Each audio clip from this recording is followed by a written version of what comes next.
اللہ تعالیٰ نے قرآن مجید فرقان حمید میں ارشاد فرمایا ہے کہ فَاسْأَلُوا أَهْلَ الذِّكْرِ إِن كُنتُمْ لَا تَعْلَمُونَ۔ اگر تمہیں کسی بات کا علم نہ ہو تو اہل علم سے سوال کر لیا کرو،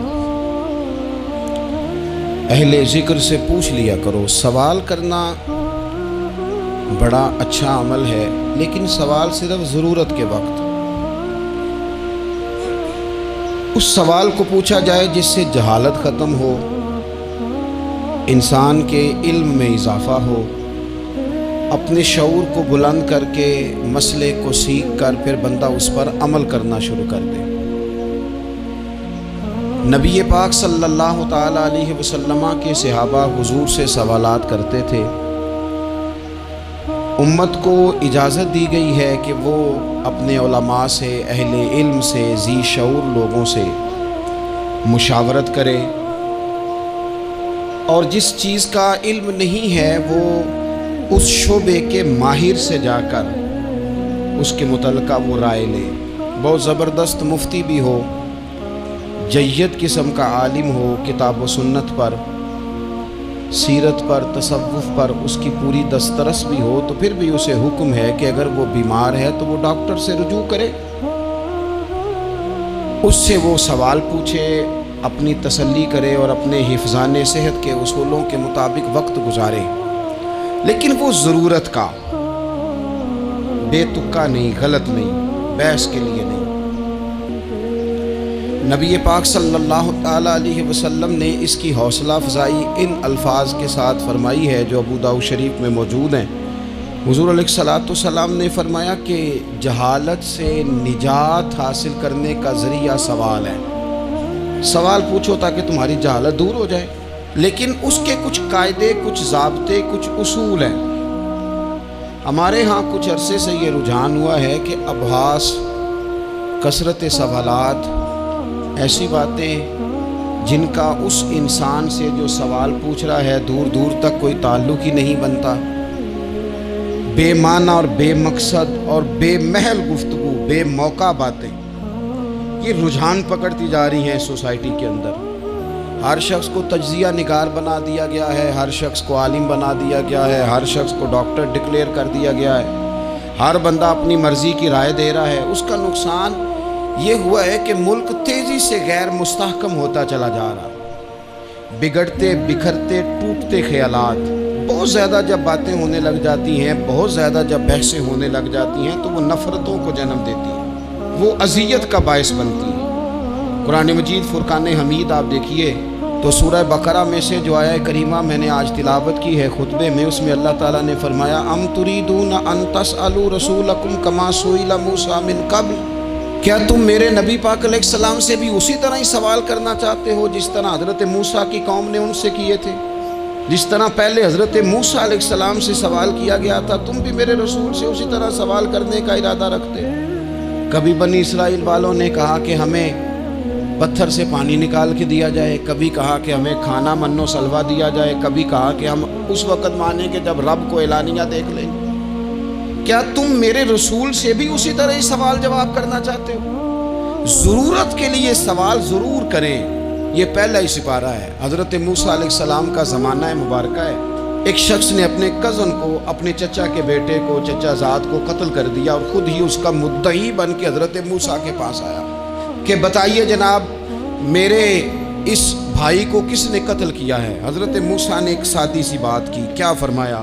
وَإِذْ قَالَ مُوسَىٰ لِقَوْمِهِ إِنَّ اللَّهَ يَأْمُرُكُمْ أَن تَذْبَحُوا بَقَرَةً۔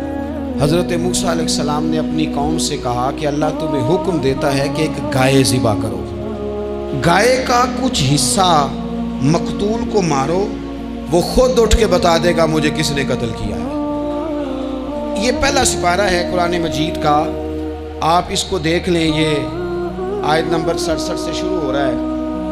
اب وہ چونکہ ذبح کرنا نہیں چاہ رہا تھا، اس کو پتا تھا کہ مجرم تو میں خود ہوں، وہ ذبح چونکہ کرنا نہیں چاہ رہا تھا، اس سے کہا کہ مارو ایک حصہ گائے کا، اس کو تو یہ اٹھ کے بتا دے گا۔ تو اس نے جواب کیا دیا؟ قالوا اتتخذونہ ہزوا، کہنے لگا آپ میرے ساتھ مذاق کرتے ہیں؟ کبھی ایسا بھی ہوا ہے؟ قال اعوذ باللہ ان اکون من الجاہلین، حضرت موسیٰ علیہ السلام فرمانے لگے میں اللہ کی پناہ مانگتا ہوں میں جاہلوں میں سے ہو جاؤں.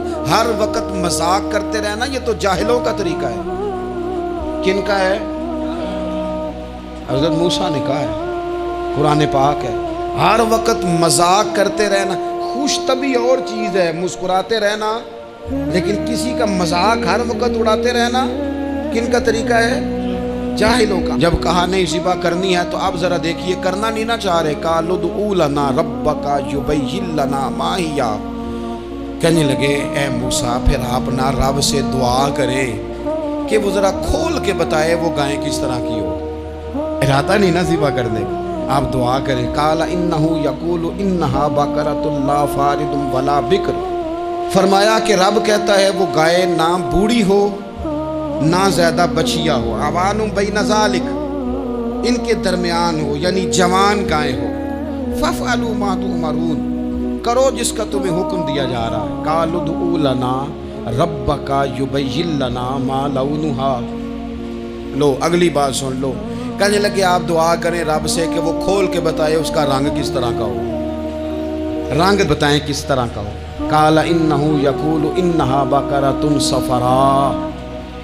فرمایا رب فرماتا ہے کہ صفراء رنگ کی ہو، یعنی گہرے زرد رنگ کی ہو. کہ رب فرماتا ہے اس طرح کی گائے ذبح کرو.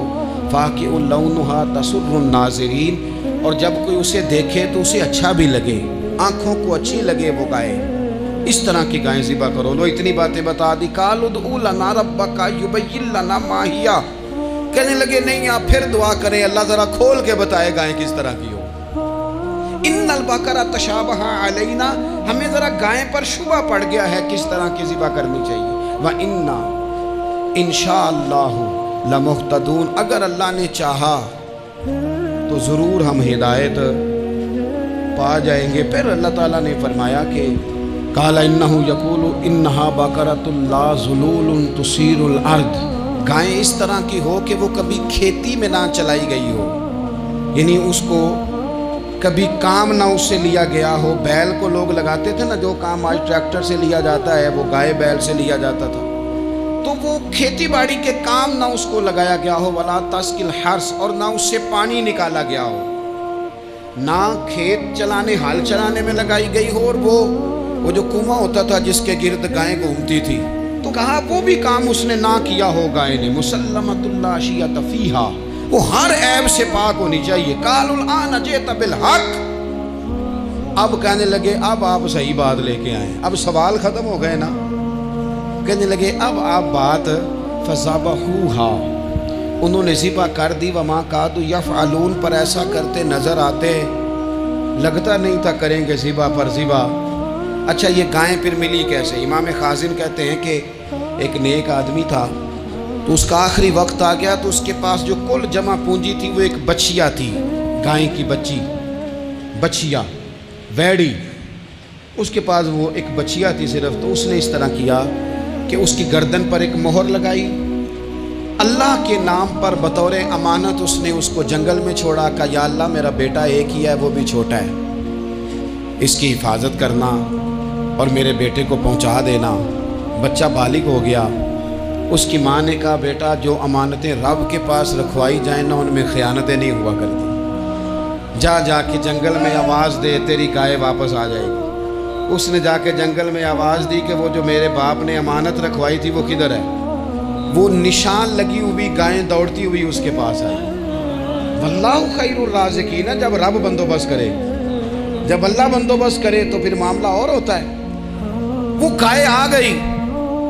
اب اس نے کیا کیا اس نوجوان نے کہ وہ گائے گھر لایا، ماں سے آ کے کہا کہ اماں یہ تو اللہ نے فضل کر دیا. ماں کہنے لگی پتر حالات ہمارے خراب ہیں، منڈی میں لے جا اسے بیچ دیں، لیکن سودا میری مرضی کے بغیر طے نہ کرنا. کس کی مرضی کے بغیر؟ کس کی؟